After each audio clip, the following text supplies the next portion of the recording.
Okay. Well, I want to welcome you to our first Q&A. We've got a number of questions here that have been submitted, and we're looking forward to getting to that. So if you could take it away, Grace, with the questions as they come. And question number 1, how do you store pressed flowers? What is the best way to store them after you've pressed them? How do we store pressed flowers? Well, I can show you how I store my pressed flowers. To start, you want them in a dark spot. So it can be a shoe box. I have this cute little wooden box that I've put pressed flowers on. This actually sits in the sun, so they've faded a little bit, but I can change them out as they fade. But I just love this sitting on my desk.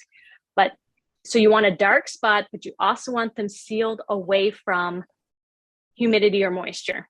And so in my box, I have my flowers, and they're sorted by kind. Sometimes if I have a lot of one flower, then I'll also sort them by color, but they're in a Ziploc baggie, so pressed flat with all the air squished out of it.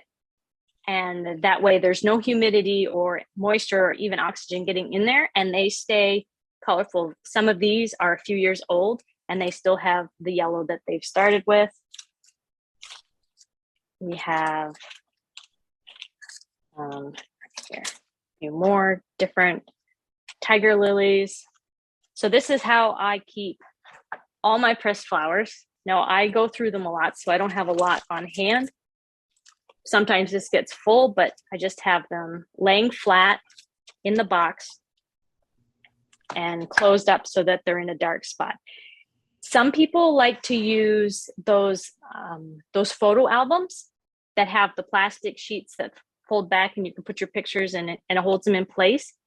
People use that, but it doesn't seal out the humidity. So if you're in a very humid spot, they may not last so long in that, but it is a good way to keep them so you can see what you have and keep them organized that way. But the best possible way to store a pressed flower would be flat, sealed away from humidity and moisture, and then in a dark spot, because sunlight and humidity are going to destroy the color of the flowers the fastest. Gotcha. Okay. Question number 2, the liners, how do you wash them? They get sticky and gross. Sometimes they do. Yep. And actually, most of the time you won't have to wash your liners. You can see, I'll grab some of mine here. They get dirty, but as long as they're not stiff or if they don't have stuff stuck on them, you don't have to worry about it. These stains are not going to come off on other flowers that I'm pressing. But sometimes you'll get a flower that might have a lot of pollen on it or has a lot of sap juice that comes out, and it makes that so it's so stiff. Then in that case, you will want to wash it. Now, the best way is to just wash them by hand, cold water, put a little soap on there, just wash it. You're just trying to get rid of the stickiness. You're really not going to get them clean again, but you just want to get rid of whatever that is that makes them stiff or sticky.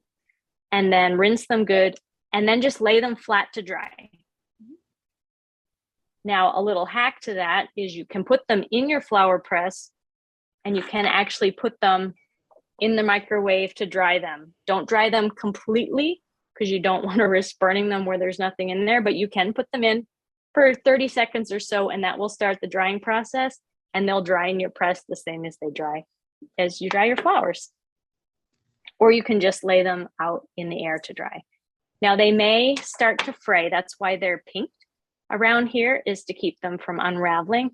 And if they start to fray a little bit, just take some scissors and just trim it off, but it's really not going to hurt anything.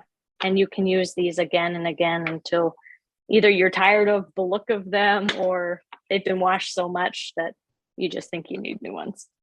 Okay. Does the same apply to the wool pads?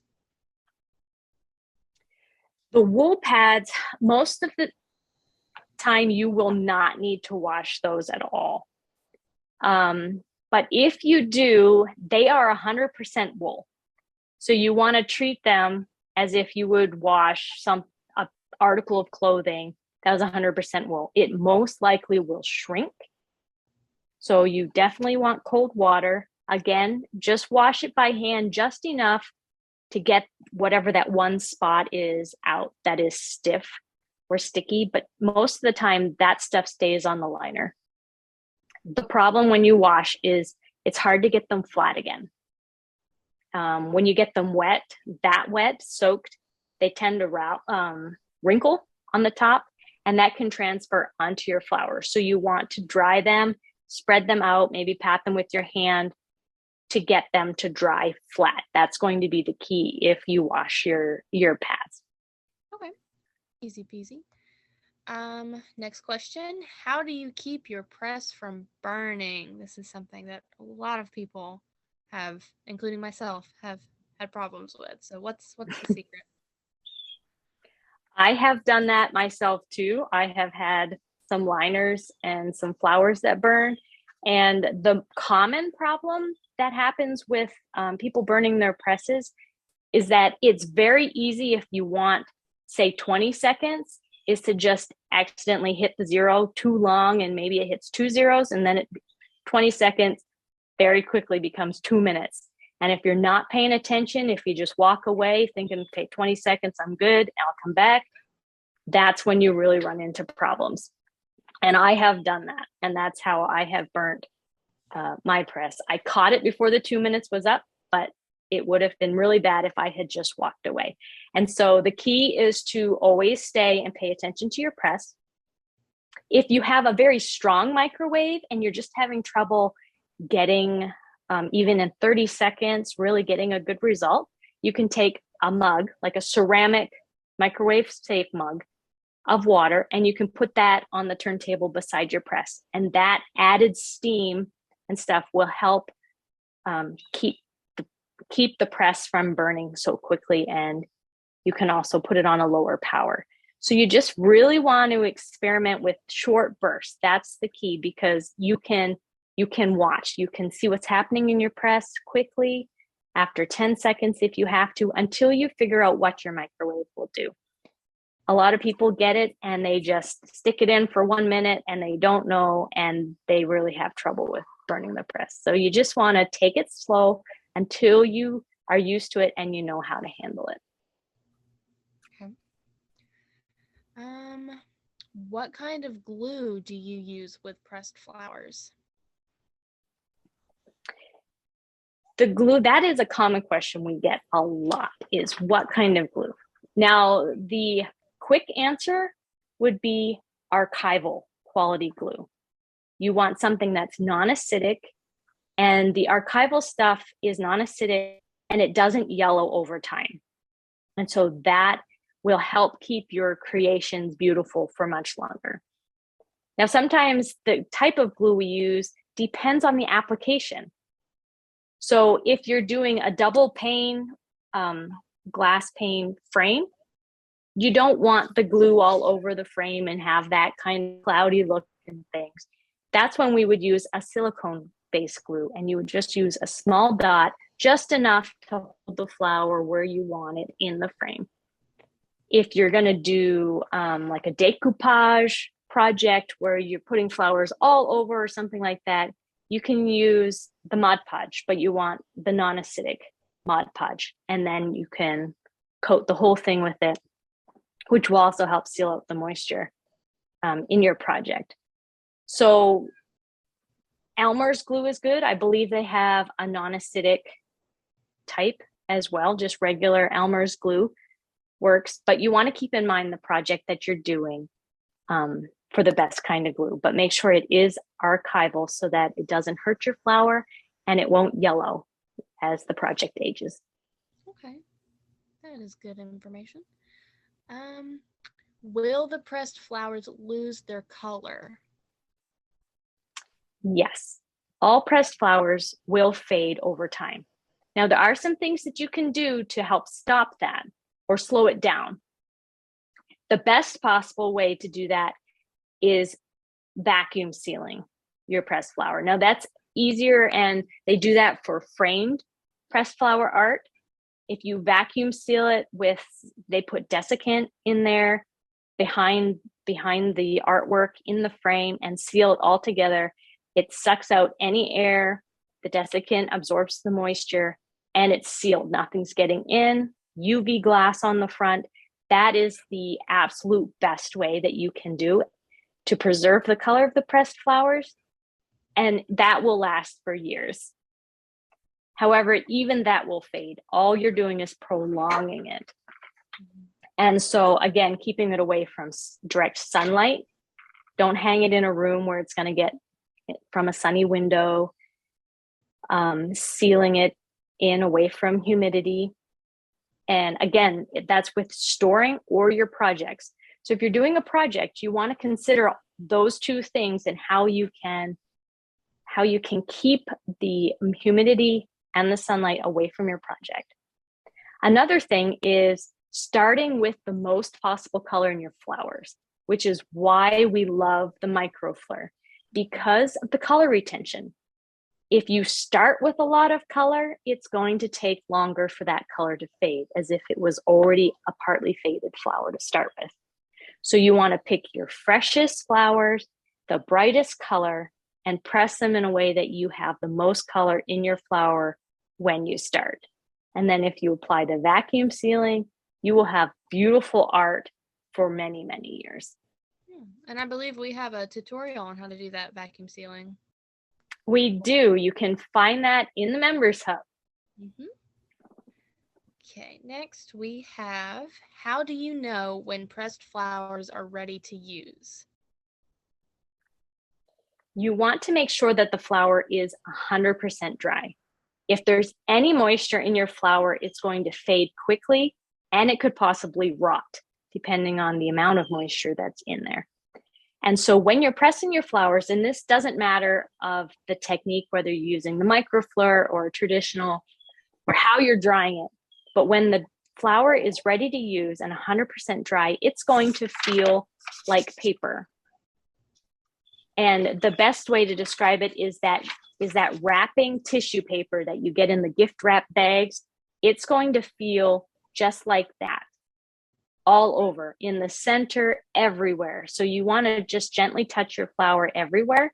And if it still has a little moisture in it, it's going to be a touch tacky or sticky. It's not going to have that nice tissue paper feel to it. So if the whole flower feels that way front and back, you know that it is good to go and ready to use. Perfect. Okay. Why do my flowers change color when I press them? I have a theory. I don't have the scientific explanation of it, but it is the problem of the reds. That's the most common color. When you put in a beautiful red flower and it comes out and it's kind of taken a purpley hue or a burgundy hue, that's what happens. There's even the case where some white apple blossoms actually will press and turn pink. And my unscientific theory is that it's just the pigments in the flower, and when you draw out that moisture, then a certain pigment will start to show more. Again, that's just my theory, but it is normal regardless of the pressing method you use. There are just certain flowers that will change color. Some purples turn darker, some pinks will turn purple, and some reds to turn purple or burgundy. There are some flowers like verbena. Red verbena will stay red. So if you can know which ones will keep their color, if you're looking for a color for your project, that's helpful. But just know that most reds will change. And if you get a different one, it's just what happens through the drying process. Okay. Going off of that one, how do you maximize the color retention in your pressed flowers? That goes back to keeping the color. You want to start with the freshest, best looking ones. If you start with one that's starting to wilt, the color isn't going to be there. If you start with one that is not as bright as it could be, then you're really you're not off to a good start. If you start really good with your color, you're going to maintain your color and really maximize that. And so you really want to impress them in a way that you're going to keep the color. So again, the Microfleur, it presses them fast enough before the color can fade. In a traditional press, when it takes weeks, you really run the risk of that color almost draining out with the moisture as well. And so starting well, pressing quickly, and then taking those precautions that I mentioned earlier about the humidity and the sunlight, and you will really maximize that color. Gotcha. Okay. How do we remove stuck on flowers? They get stuck to that liner. Yes, when you press your flowers, especially in the Microfleur, as things dry, they just stick. That's just what happens for a lot of things in life. If it's wet and it dries, it can stick. And that's what happens with flowers. So you'll see me a lot in the videos. I'll try to hold this up where you'll see me a lot slowly peeling back the top layer. And that is to peel it off, but keeping that flower flat. And that works well, especially on the back. The front of the flower typically sticks the most. And so if you start with the back side up, and so you're peeling the back side off first, and you just slowly peel it back, keeping the flower flat, that can do it. If that doesn't work, you can then take your cotton and stretch it on the diagonal. There's one way where it won't stretch, and then if you stretch it corner to corner on the bias, it will stretch. So you just gently stretch the fabric, again, keeping your flower as flat as possible, and you can work it, and typically that will unstick the flower as well. Now, there are flowers like the African violet. They really stick, and they are thin and very, very delicate. And so if you get them too dry, they will stick, and when trying to work them free, they will crack, and it will ruin your flower. So if you come up to that scenario, you can take like a hot cup of coffee or a boiling pot, something with steam, and hold it so the flower is up, the cotton is between the steam and your flower, and just hold it over a little bit, and that will provide enough moisture that it will let go. And then you can gently work it, and it won't be as likely to rip and tear. Then you will want to just set it back in your press because you've added moisture to it, and just leave it in your press for a little bit until it completely dries again. Okay. Why is it that we use short bursts in the microwave? That goes back to the burning question. We use short bursts so that we can check and see what's going on inside our flower press. Because if it starts to dry out before you think it should, you can run the risk of burning. You also want to keep, a flower will dry from the outside of the petals in. Typically the petals are thinner than the center, and so they hold less moisture. And some flowers, the petals will process before the center will. And so we use the short burst so we can be constantly checking between every burst how dry the petals are getting and the rest of the flower. That also lets us know what our next burst should be and how short it should be. And you really can't do that if you just put it on for one long burst. You don't know what's happening inside your press, and then you can run the risk of not even burning, but even just over processing where your flower gets crispy and it's hard to get off the cotton, or it could just turn brown because it's been over processed. So it gives us more control when we do short bursts. Gotcha. I say we have time for one more question. Okay. What are the different ways to press flowers? Okay. There are many different ways to press flowers. Our favorite, obviously, we talk about a lot, is the microfleur because of the speed and the color retention. However, the traditional way to do it is more of those wooden style presses with the wing nuts. And those have an advantage because you can put many flowers. They stack many, many layers in it, and you tighten those wing nuts down and it provides that compression. And the downside with that is the constant changing of the paper so that they don't mold. Sometimes you have to add desiccant paper or cardboard, and you change those things out because of the moisture that have come out with the flower. But it does have that advantage where you can just load your press full, crank it down, and walk away. Another way to do it is just in books. There are many people who get beautiful press flowers just out of books.